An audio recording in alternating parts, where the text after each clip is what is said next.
कौन आदेश दे रहा है? ये पैर चल रहा है तो पैर तो अपनी मर्जी से चलेगा नहीं, कोई ना कोई आदेश तो दे ही रहा है। हम लोग बोल रहे हैं, कौन बोल रहा है? बोला महाराज बिनु पग चले सुने बिनु काना, अकर बिनु कर्म करे विधि नाना, आनंद रहित सकल रस भोगी, बिनु वाणी वक्ता विनियोगी। यह उस परमात्मा ही इस कठपुतले से नचवा रहा है, यानी इस कठपुतले के अंदर उस परमात्मा की कला ही इससे नचवा रही है, गवा रही है। और जैसे जैसे चाह रहे हम लोग वैसे वैसे नाच रहे हैं। बोलिए हनुमान जी महाराज की। सुखदेव भगवान कहते हैं परीक्षित जी महाराज, मैत्री मुनि ने विदुर जी को सुनाएंगे, देखो ब्रह्मा जी महाराज जब प्रकट हुए उस कमल के पुष्प पर, तो उन्होंने स्वयं को जानना चाहा कि मैं हूँ कौन। बहुत दिनों तक तो अपने विषय को जानते रहे, फिर जो आकाशवाणी हुई कि तुम आप विधाता है, ब्रह्मा जी हैं, आप तपस्या करिए, जब आपकी तप की अवधि पूर्ण हो जाएगी तो आपको आगे आदेश मिलेगा, करना क्या है। ब्रह्मा जी महाराज ने बहुत समय तक तप किया, बगैर तप का जीवन में कुछ मिलने वाला नहीं है। बगैर तप का पहले के लोग गृहस्थ भी बनते थे तो तपस्या करके तब गृहस्थ बनते थे। पहले के लोग, आप तो उठा करके रामायण पढ़े, भागवत पढ़े, पहले के लोग घर छोड़ करके, बटु ब्राह्मण घर छोड़ करके, किसी भी वर्ण का व्यक्ति घर छोड़कर सन्यासी हो जाता था, गुरु के आश्रम पर पढ़ने जाता था, पढ़ करके तपस्या करके ब्रह्मचारी जीवन यापन करता था, और जब सिद्ध हो जाता था तो अब लोग उसको विवाह करते थे। क्यों? क्योंकि अब ये विवाह के योग्य हो गया है, अब इसके द्वारा जो संतानें होगी उन संतानों से राष्ट्र समाज देश का हित होगा, भला होगा। और आजकल लोग किसकी शादी कर देते हैं? बोला जो बिल्कुल बिगड़ जाता है उसी का शादी लोग पहले कर देते हैं।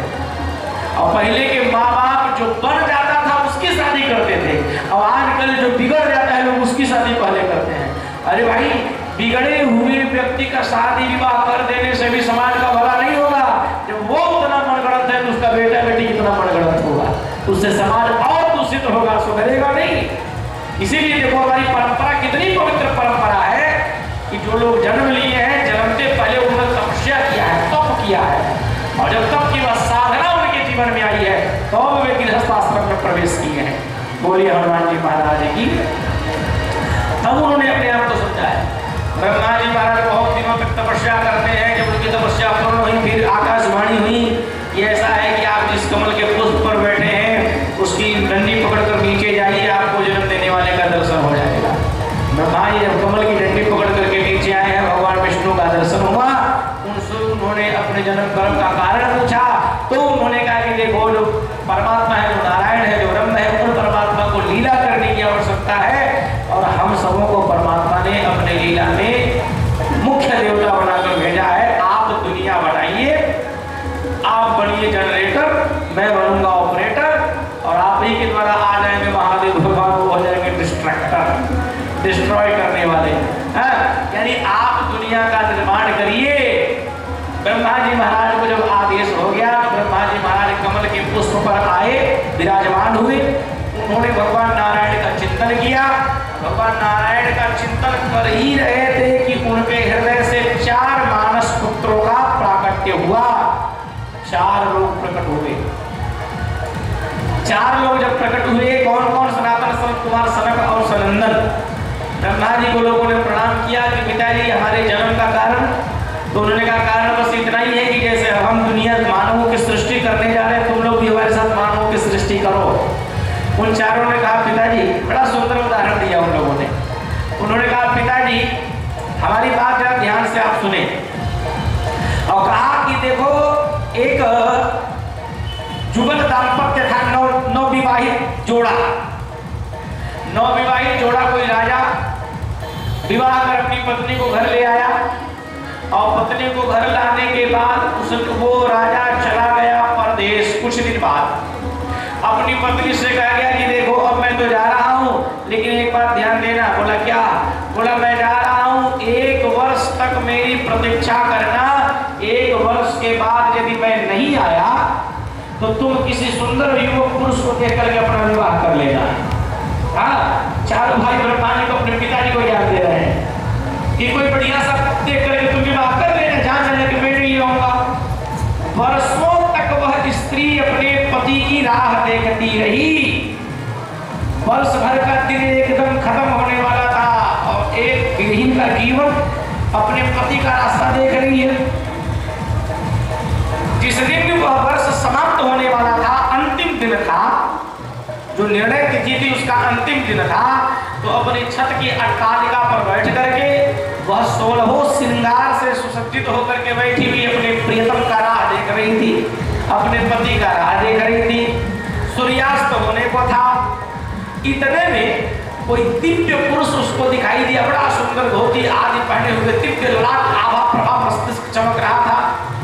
और जब उस स्त्री ने उसको देखा और इधर धीरे धीरे कर सूर्यास्त हो रहा था, तो उसके मन में यह विचार आया कि मेरे पति ने कहा था कि वर्ष भर मेरी प्रतीक्षा करना, वर्ष भर से 1 मिनट भी आगे बीत जाए तो तुम किसी पुरुष से विवाह कर लेना, मुझे मैं नहीं आऊंगा ये समझ लेना।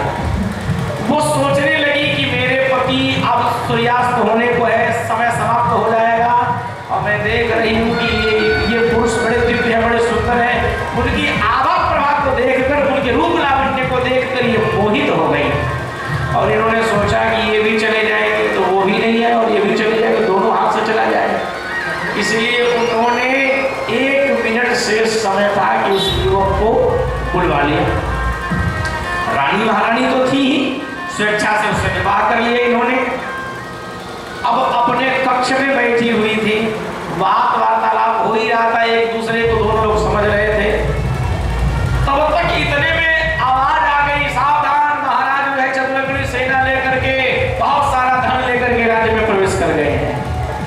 महारानी को जब सूचना मिली तो महारानी बोली कि इस स्थिति में राजन अगर तो हमें देखेंगे तो निश्चित ही हमें दंडित करेंगे। और वो व्यक्ति बोला कि अरे महारानी से बोला, महारानी अब इस परिस्थिति में हमारा क्या दशा हो, हम तो बढ़िया आज फंसे। तो उन्होंने बोला महाराज कोई बात नहीं, आप चिंता न करिए।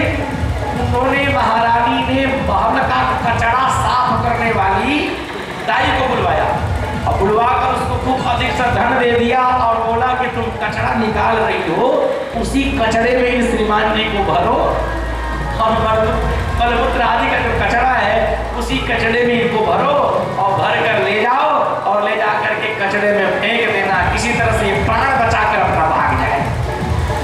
अब उस दासी ने ऐसा किया, उसको कचरे में लेकर उसको बहा दी। बहाने के बाद अगले दिन वो व्यक्ति इतना सुंदर दिव्य पुरुष जिसकी आभा प्रभा एकदम झलक रही थी, और वह व्यक्ति मलमूत्र के टोकरी में बैठ करके नाना प्रकार का कूड़ा कचरा भरा हुआ, और जहाँ कचरा फेंका जाता था उसी में ले जाकर उसमें फेंक दिया उसको भी। जीवन में कभी उसने वैसा दर्शन नहीं किया था। दर्शन करके उसमें से निकला, नहा धो करके कैसे कैसे कर होकर पवित्र होकर के चारों भाइयों ने ब्रह्मा जी से कहा, पिताजी अब आप ये बताइए कि अगले दिन पुनः वही व्यक्ति दोबारा सुंदर वेशभूषा बनाकर, खूब बढ़िया वेशभूषा से सुसज्जित होकर के उसी राह से निकले और वो रानी दोबारा उसको बुलावे, तो आप बताइए क्या वो दोबारा पुनः महल में आएगा? नहीं आएगा ना। इसीलिए आप भी पिताजी, हम चारों भाइयों को उसी चक्कर में, जन्म मरण के बंधन के चक्कर में डालना चाहते हैं। पिताजी हम लोग जन्म मरण के, जन्मत मरत दूसरा तो कोई, हम लोग जन्म मरण के चक्कर में पड़ना नहीं चाहते। भाव का दर्शन करना, भाव का दर्शन करना, गर्भ का दर्शन करना, मतलब समझ लीजिए गर्भ सम्मनम दुखम भूतो न भविष्यति। गर्भ का दर्शन करना मतलब भाव का दर्शन करना।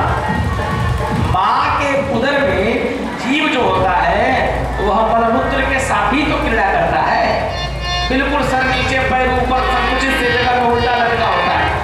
तो जो ज्ञानी होता है, जो संत होते हैं, महात्मा होते हैं, ज्ञानी होते हैं, एक बार उससे बाहर निकल गए तो दोबारा पुनः उसका दर्शन करना नहीं चाहते। इसीलिए चारों भाइयों ने ब्रह्मा जी से कहा कि पिताजी अब तो आशीर्वाद हम लोग को यही दीजिए कि दोबारा उसका दर्शन होना पड़े, और आप हमको आशीर्वाद दीजिए कि हम लोग भगवान का भजन करें।